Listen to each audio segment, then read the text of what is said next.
So let us do a brief review on the dyadic analysis. So dyadic analysis, just like vector analysis, actually it's an extension of the vector analysis.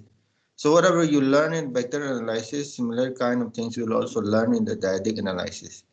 And dyadic analysis is for dyads.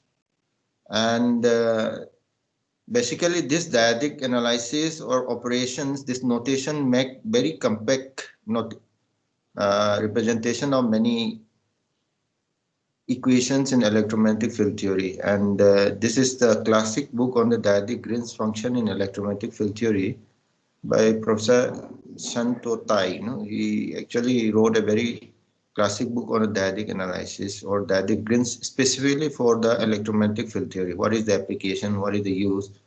What is this notation? All these things are explained in this book here. And the first word dyad was actually going by Gibbs. You can refer to this paper here, somewhere in 1884. The first book is in 1993, and this is supposed to be the best book on the dyadic analysis for electromagnetic field theory.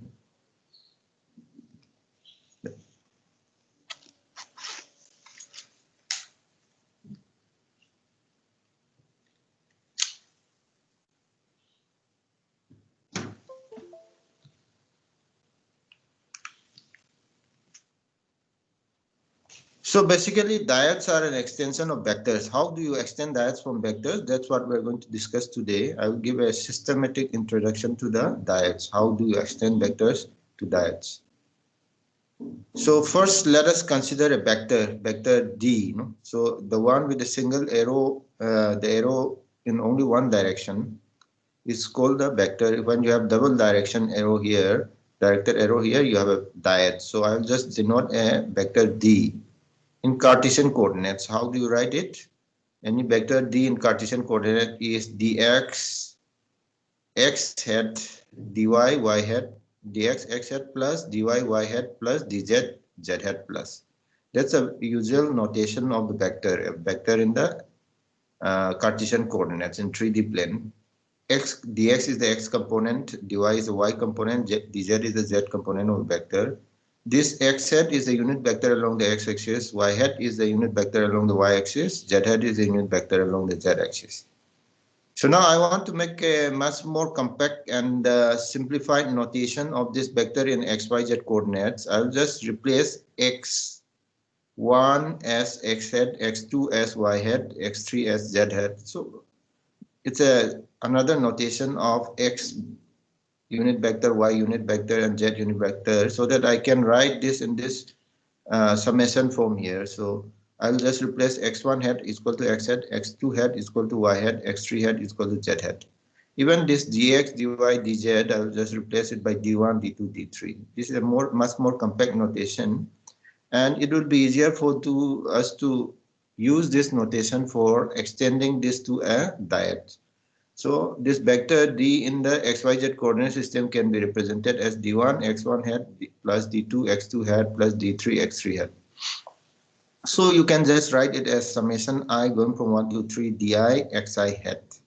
This is a very compact notation of a vector in the 3-dimensional and in the Cartesian coordinate system, in 3-dimensional in Cartesian coordinate system. So from here I want to extend it to dyads. So let us consider 3 different vectors D1, D2, and D3. And like last time, I'll write D1 as Di1 xi hat, D2 as Di2 xi hat, D3 as Di3 xi hat. And I is going from 1 to 3. So I can always represent D1 vector like this, D2 vector like this, and D3 vector like this. D1 vector is summation I going from 1 to 3 di1 xi hat. D2 vector is summation I going from 1 to 3 di2 xi hat. D3 vector is summation I going from 1 to 3 di3 xi hat. So now what is basically a dyad? Dyad is basically you can write, just before going to the dyad, let us write a compact notation of this 3 D1, D2, D3 here. D1, D2, D3 you can write in this form dj where j can be any values 1 to 3. Dj vector is summation going from I going from 1 to 3 dij xi hat. J is any vector 1 to 3. When j is 1 it becomes d1, j is 2 it becomes d2, and j is 3 it becomes d3. So from here we can construct a diode. Diode is usually denoted D for diode with the two-sided arrow here. We have arrow is pointing in both directions. This is usually the notation for the diode. So from here I can extend to a diode using this D1, D2 and D3. So D1 vector, D2 vector and D3 vector, I can write a diode simply as summation j going from 1 to 3 dj vector xj unit vector. So that's how I do the extension of diode from the vector. So for that I need to have d1 vector, d2 vector, d3 vector. So and when I have summation j going from 1 to 3 dij vector xj vector, this is what I define as diode. So you can simplify it. It will become double summation by substituting dj vector as this here. It becomes the diode becomes summation j going from 1 to 3 summation I going from 1 to 3 dij xi unit vector xj unit vector. So this is the extension of diode from vectors.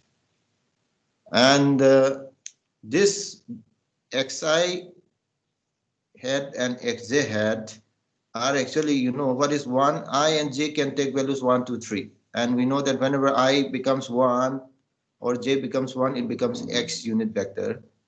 Whenever it becomes I becomes 2 or j becomes 2, it becomes y unit vector. When I becomes 3 or j becomes 3, it becomes unit vector z unit vector. So in that case, x1 hat would become x hat x hat.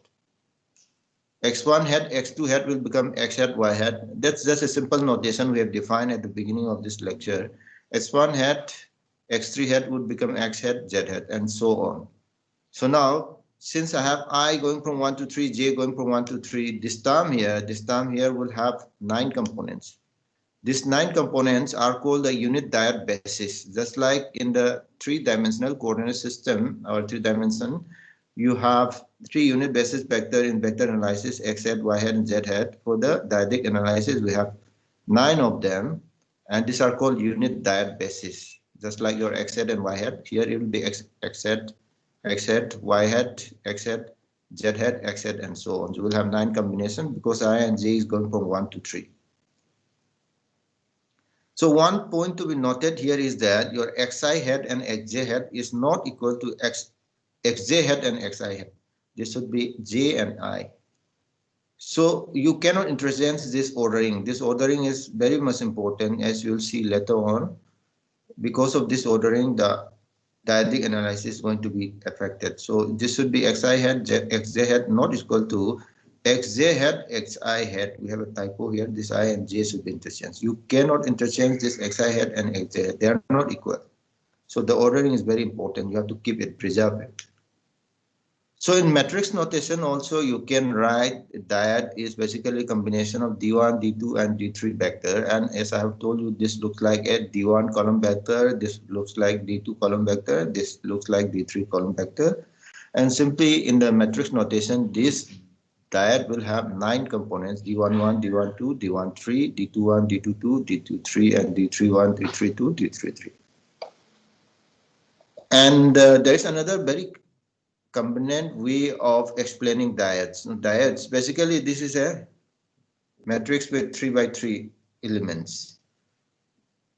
So in that case, I can even express that as a product of 2 vectors, A and B, where A vector is a 3 by 1 matrix and B is a 1 by 3 matrix. So it cannot be just 1 by 3 and 1 by 3. It should be 3 by 1 matrix and 1 by 3 matrix. When you multiply a 3 by 1 matrix and 1 by 3 matrix, you get a 3 by 3 matrix. So if A is a 3 by 1 matrix, B is a 1 by 3 matrix, when you multiply it, you get diode. So that's how people usually denote diode is actually just the position of 2 vectors side by side without doing anything. Just keep them side by side, and they are just keep your vector A and B side by side, then you'll be able to get diode from here, from this analysis. We can also find the transpose of a diode, because after all, diode is a matrix. In that case, transpose would be something like this.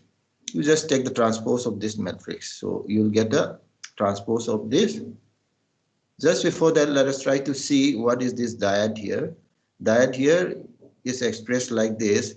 Let's say if I want to go back to the original analysis where I replace x1 by x, y1 by x2 by y, and x3 by z. That's the usual notation we have, x, y, z. So in that case, how do I write this diode? Diode will have 9 components: xx, xy, xz, yx, yy, yz, zs, zy, zz. This is the compact notation of a diode. We have derived this at the beginning. We have expressed this. Diode is double summation j going from 1 to 3, double summation going from I going from 1 to 3, dij, xi hat, xj hat. So if you expand this, you'll have 9 components, and just replace 1 by x, 2 by y, and 3 by z in that case. Or let's say x1 by x hat and x2 hat by y hat and x3 hat by z hat.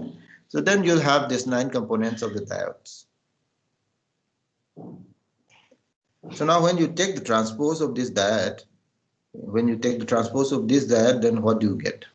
When you take transpose of this, then it's matrix. No, you take the transpose and you can write it in this form here.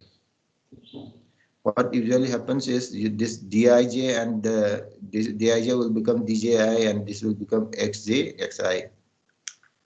Okay, so or in terms of x, y, z. So when I take the transpose, this terms is going to change. These terms are going to change. This will not change because this is a diagonal element. When you take the transpose, dxx, dyy, and dzz won't change because these are the diagonal elements of the matrix.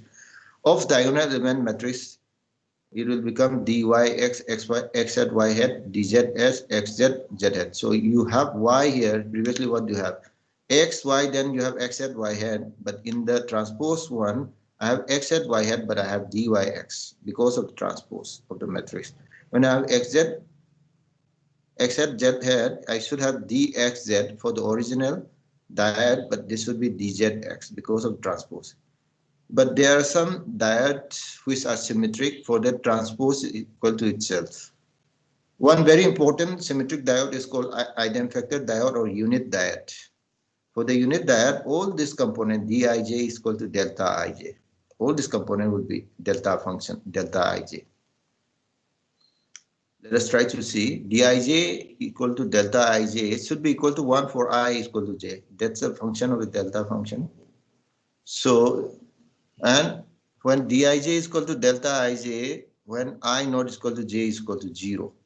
So that's also a property of delta function. All dij's are delta ij. So only for diagonal elements of the matrix, it will be 1. Of diagonal elements of the matrix, it will be 0. So d11, d22, and d33 is 1. All of the elements are 0.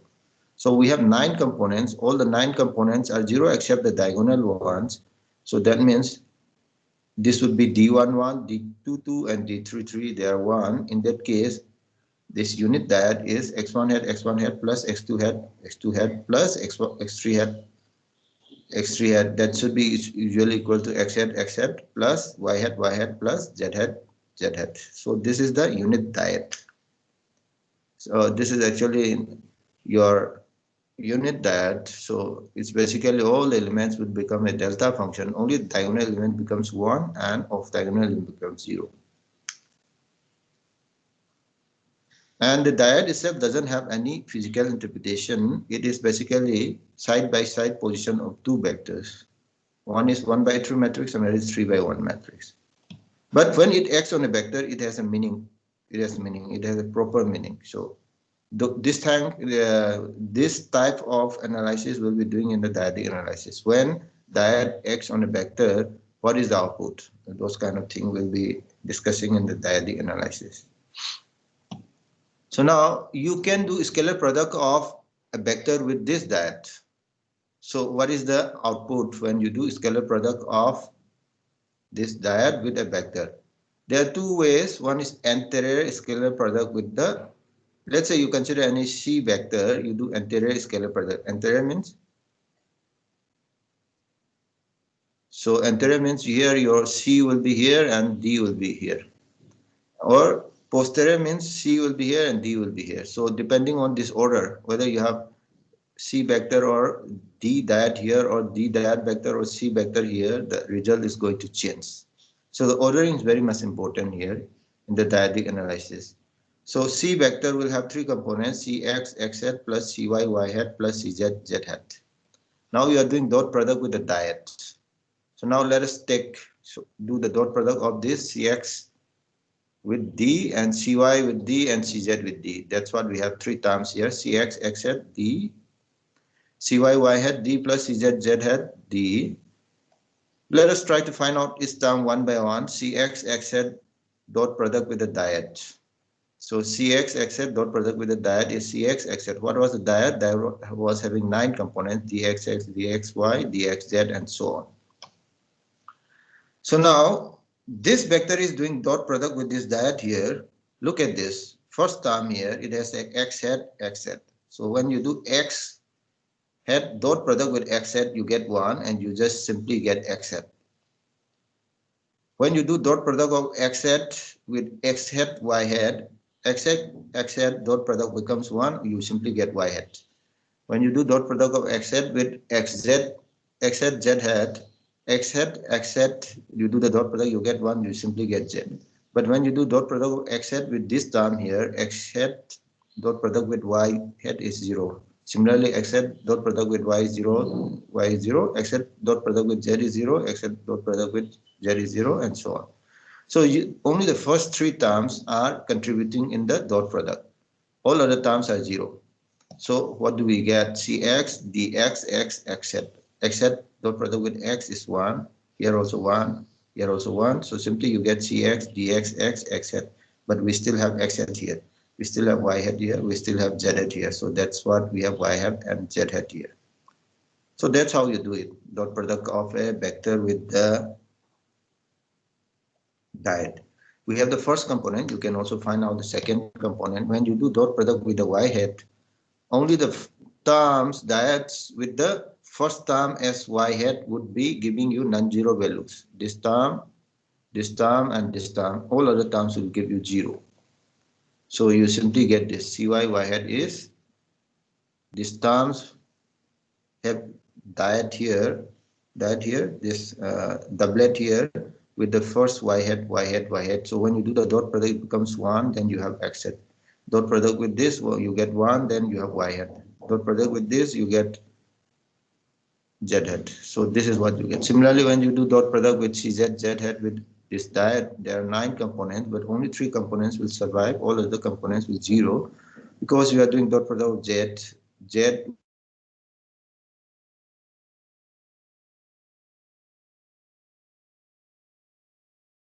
in a very compact expression. When you do dot product of a vector C with the diode, then you get the Ci, Dij, x, z hat, where j is going from 1 to 3, I is going from 1 to 3. And you can observe that this is a vector. This is simply a vector. When you do dot product of a diode with a vector, you get vector. You can also do posterior scalar product with vector C. So D, then you have C here. D is the diode, C is a vector. So you are doing dot product of D with this C vector. There will be 3 components like last time. So now let us try to find out this first term here. When you do dot product of this with Cx, you just have to find out doublets with the last term as x hat. This term has a last term as x hat. This term also has last term as x hat. This term also has last term with x hat. That x hat and this x hat will do dot product. Then you'll get simply dxx cx x hat, dyx cx y hat plus dzx cx z hat.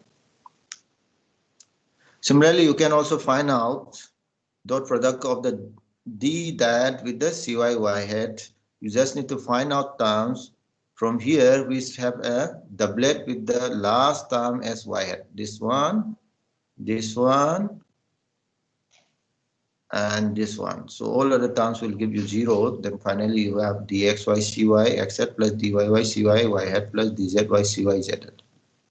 Similarly, you can also do dot product of diode D with the CZ Z hat. You just need to find out the blade with the last term as Z hat. This term here, then this term here, and this term here. So simply the dot product will give you dxz cz x hat plus dyz cz y hat plus dzz cz z hat. So in very compact notation, you can write C dot D as summation j going from 1 to 3, I going from 1 to 3, dji ci xz. That's how you do the dot product of diode with a vector. You can even do dot product of a diode with the another vector. So let's say C is the vector, you are doing cross product with the diode. So we have represented diode D as AB. So then you just do cross product of C with the A vector, then multiply by B vector. Or you can have posterior vector product with vector C. So D cross C, D is a diode, C is a vector. So D was AB. So this B vector will do cross product with C, then you just multiply by A. Then you can observe that when you do cross product of C cross A, you get another vector. When you do cross product of B cross C, also you get another vector. So in that case, you have one vector and one vector here. You also have one vector and another one vector here. So this is basically side-by-side position of two vectors. It will give you another diode. So when you do dot product of diode with a vector, you get another vector. When you do dot cross product of diode with the vector, you get another diode. Okay, so there are very good questions from Siddharth. I have just compiled it. We'll just discuss it, and after the recording is over, we can again discuss it. So I'll just give you some suitable answer to Siddharth's question. Siddharth has asked me around 5 questions, and they are very important questions, very relevant to this topic. His first question is, how do you get this equation here? From this equation, we get the Green's function gxx, gxy, gyy, gyx. And this equation has been derived in this paper here. This is the paper I have told you. This is a classic paper in which this has been derived. And this is a very famous professor from Germany. He is an IEEE fellow. He must have been retired by now. So somewhere in 1994, they have a very good paper, excellent paper. The paper is titled as Sclerization of Dyadic Spectral Green's Function and Network Formalism for 3-dimensional full wave analysis of planar lines and antennas. So as the title suggests, they have done scalerization of the dyadic spectral Green's function. And from there, they have derived the network formalism, that is T and TM circuit models. So I'll just briefly tell you what are the steps they have done for deriving this equation. And I don't want to derive that in the class because some of the students doesn't like mathematics much, so they will have complained. So if you are interested, you can always explore here. I'll briefly summarize it here. First thing, as usual, you start with the Maxwell equations. So here you consider the Maxwell equation for the electric fields. And from there you get the wave equation. In the wave equation, if you assume the source is a delta function, then you get the Green's function.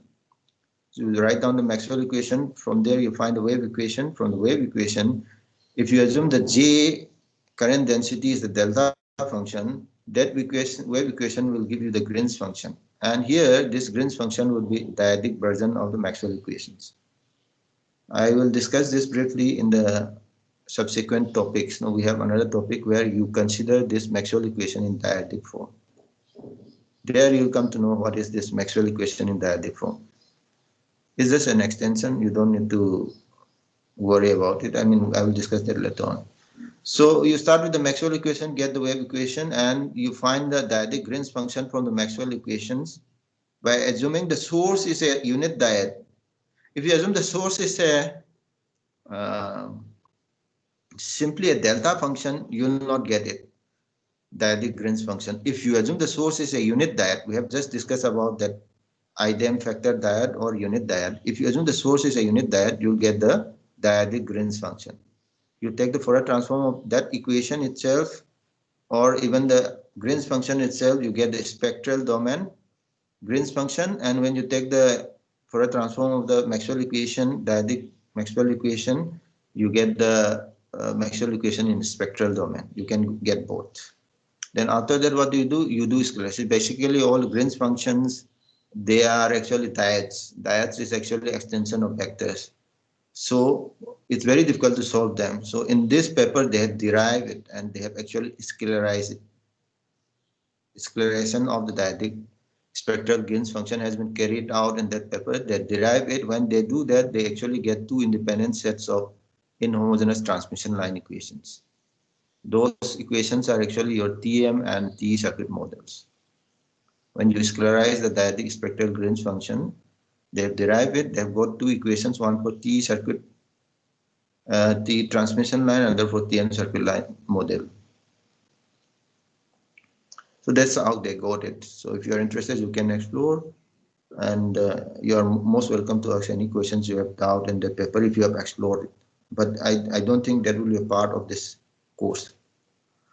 So, and another question is how to find the length of the transmission line. The length of the transmission line, every layer by layer will have thickness, height, thickness of the layer. So every layer will be represented by a transmission line, and the line length is actually decided by the thickness or height of the layer. That's how you decide. And another thing is that there is a question in the equivalent circuit model, T and TM circuit model, there is always 1 amp current. 1 amp current is because we want to find out the solution for the unit pulse excitation, unit current excitation, so that whatever solution we are getting is the Green's function. We want to find the Green's function. That's why we assume that 1 amp current. If you want to find out the field for any arbitrary current, don't need to do any derivation there. Once you have the Green's function, you do convolution of the Green's function with the current density, you get the electric field for any arbitrary current density. So we are interested in finding the Green's function this term here. For that, the source should be actually 1 amp source. For any arbitrary source, you don't have to do the derivation. Once you have the Green's function, you do the convolution of Green's function with the arbitrary current density, you get the electric field.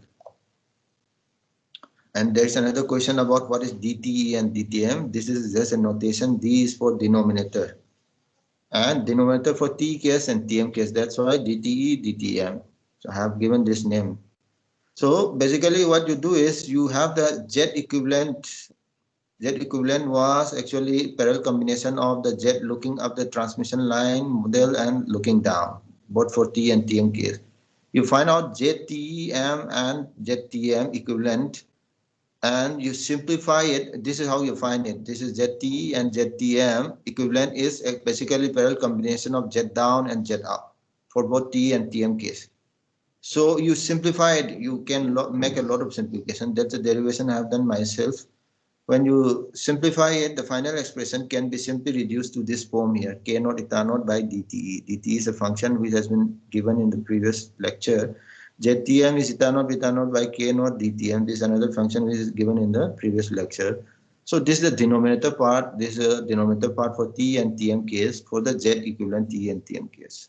That's the derivation you have to do. Simplify this expression, then you will get a very neat expression at the last. And this will actually decide the poles and zeros later on. So that's why I have expressed it in this form. If I want to find the poles of this equivalent ZTE, then I just need to equate this function equal to 0. For the TM case, I just need to equate the function equal to 0. This is a very important expression which will be giving a lot of impact later on. Okay, let us come back to the mainstream. That was a digression on the diodes. I actually suspect that many of you will be having a lot of questions. Anyway, I have answered some of the questions. After the recording, we can even discuss again. Okay, so once we have the Green's function, then what do we do? So we want to find the far-field radiation pattern, and the far-field radiation pattern for spectral domain. From the spectral domain, electric field and magnetic field, you can easily find out the space domain electric field and magnetic field. See, basically what do you have here? See, electric field can be found out from the convolution of the Green's function, Diatic Green's function, and the current density. So convolution in the space domain, in the Fourier transform domain, would be just simply multiplication. So in that case, Ex tilde means in the Fourier transform domain is basically GEJXX JX tilde. So it's always in the Fourier transform domain GEJXY JY, and EY in the spectral domain will be GEJYX JX GEJYY JY, in all in the spectral domain. So that is because this convolution in the space domain, when I take Fourier transform, it will be in the frequency domain. It turns out to be simply multiplication. Once I have EX tilde and EY tilde, I can simply use that EX tilde and EY tilde and get the expression for E theta and E phi in the far field using this expression. It can be derived, and it is derived in one of the book by DJ Fang on the microscope antenna or something like that. Okay, so let us try to see KT. What is KT? Is a transverse wave vector. It will have X component KX and Y component KY. So now you can convert this in a spherical coordinate system. See, basically I want to work in a spherical coordinate system because most of the time I find a radiation pattern in R, theta and phi. For any specific value of R in the far field of the antenna, I just plot the electric field E theta and E phi with respect to theta and phi. So I want to work in the spherical coordinate system. But all this derivation we have here is in the Cartesian coordinate. So I can make a conversion from by using this kx component and ky component. You can simply do it k naught sine theta cos phi, k naught sine theta sine phi. Kt vector will simply become k naught sine theta. This is just like, you know, you have r vector in the spherical coordinate system. How do you do projection along x-axis, y-axis, and z-axis? R vector will have r sine theta cos phi as x component, and r sine theta sine phi as y component, and r cos theta as a z component. Similar to that, you can write kx and ky in terms of the spherical coordinates.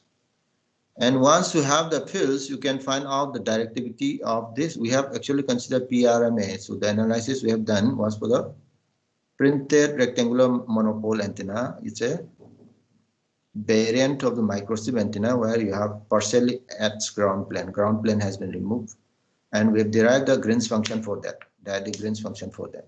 So now for this particular antenna, if I want to find, I have already found out the electric field E theta and E phi.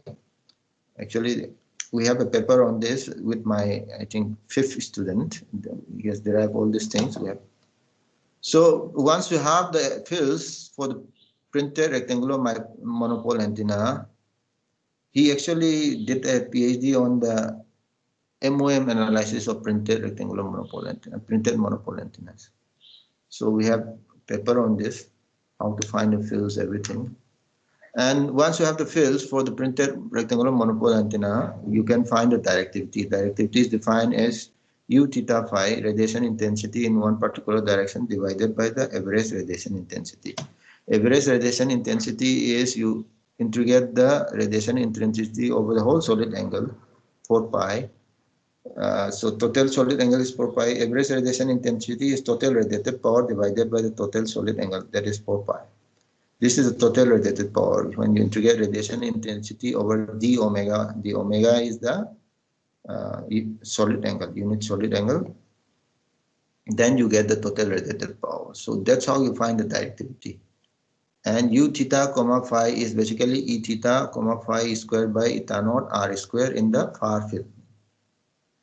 So you can find out E theta. Now you have seen that E theta has two components, not E theta. This E theta comma phi will have, electric field will have two components, E theta and E phi. They are perpendicular to each other. If I want to find the amplitude of that, I will have E theta square plus E phi square. That's the amplitude of the electric field. Square of amplitude of the electric field, you multiply by R square divided by eta naught, you can find out the radiation intensity.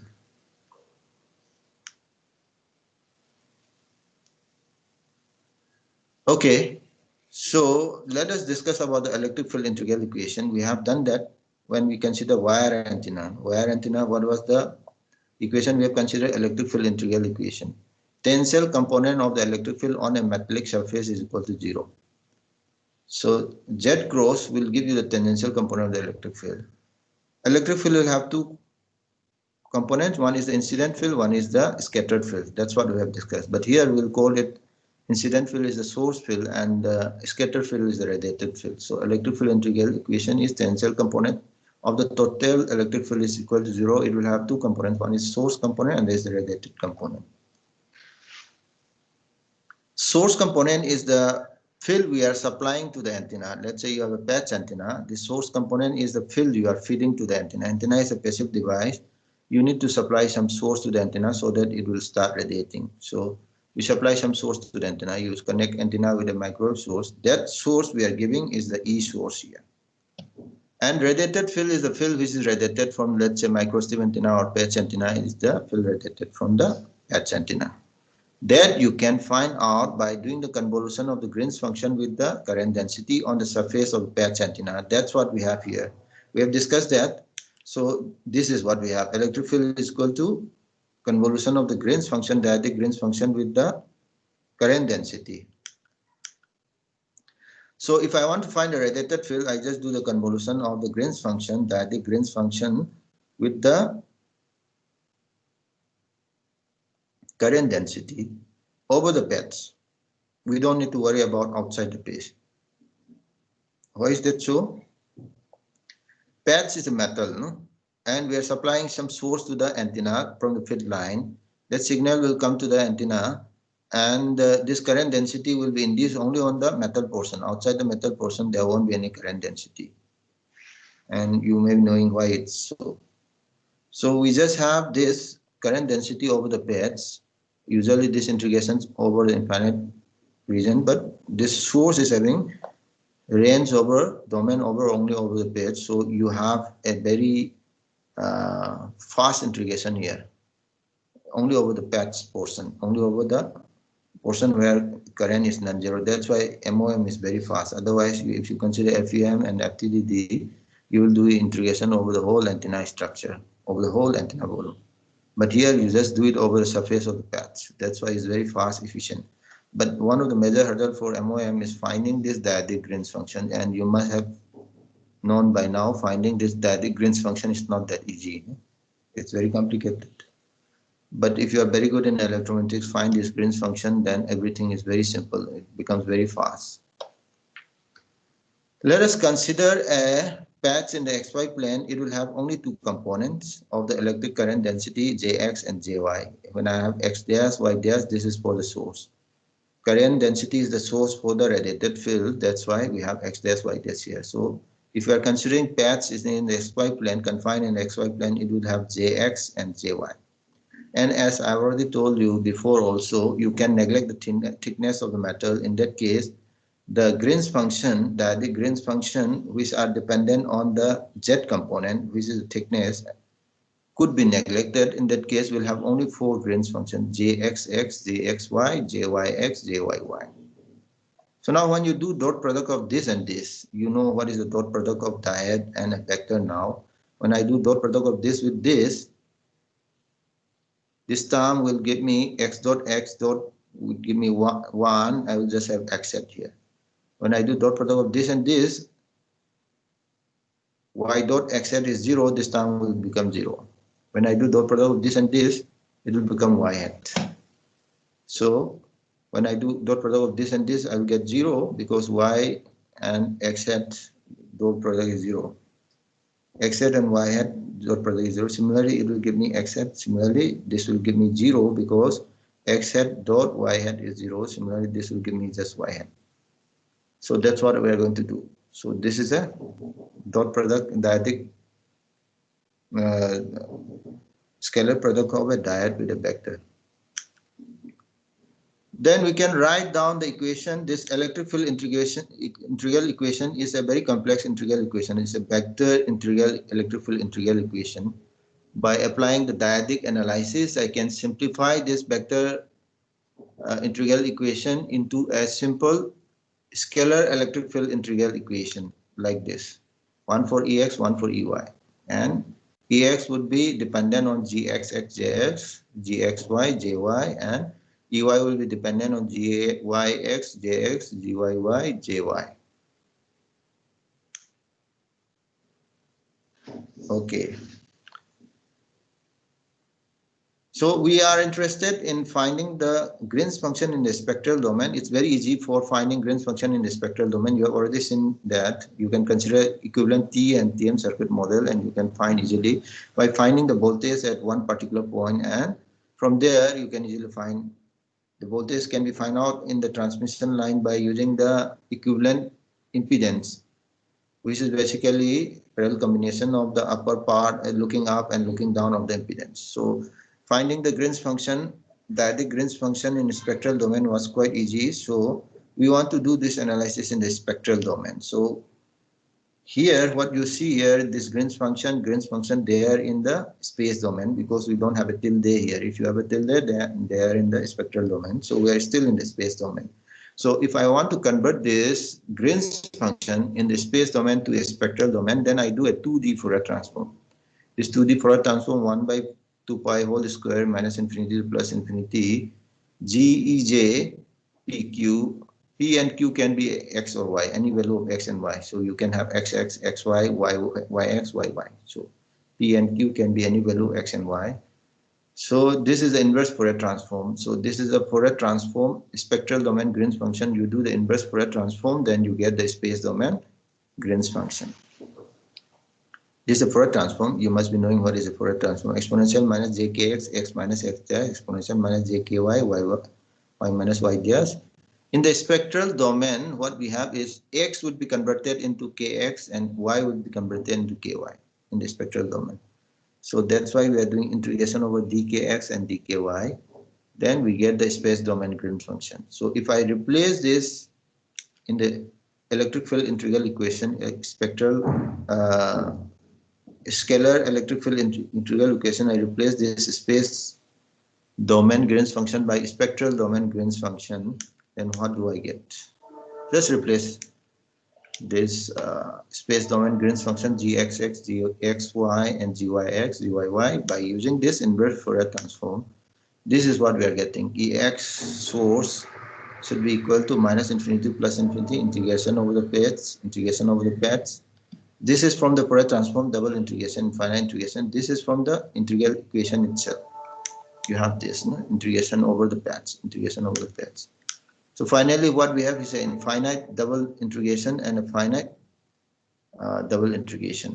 Similarly, here also, you just replace the space domain Green's function by spectral domain Green's function using inverse Fourier transform. This is what we are getting. Then what is the next step? I have the integral equation. I have the integral equation which is in the which is basically in the space domain, but I have also used spectral domain Green's function. What is the first step in MoM? You represent the unknown current density by known basis function. So I will replace what are the unknown current density? J. J is prevalent in the xy coordinate. So you'll have jx component and jy component. So I will just denote jx as summation n going from 1 to capital N inx bnx. Jy is basically summation n going from 1 to niny bny. So we have two components of the current density, one along the x-axis, one along the y-axis. I will represent it by non-basis function bnx and bny by using this linear approximation here. As usual, you can use triangular basis function or piecewise sinusoidal basis function, and you know what is piecewise sinusoidal basis function by now. So this is bnx. Bnx is sine kx delta x minus xn divided by sine kx delta x. So what you can see is here is everything is x variable, here everything is y variable. Otherwise, this expression is exactly same.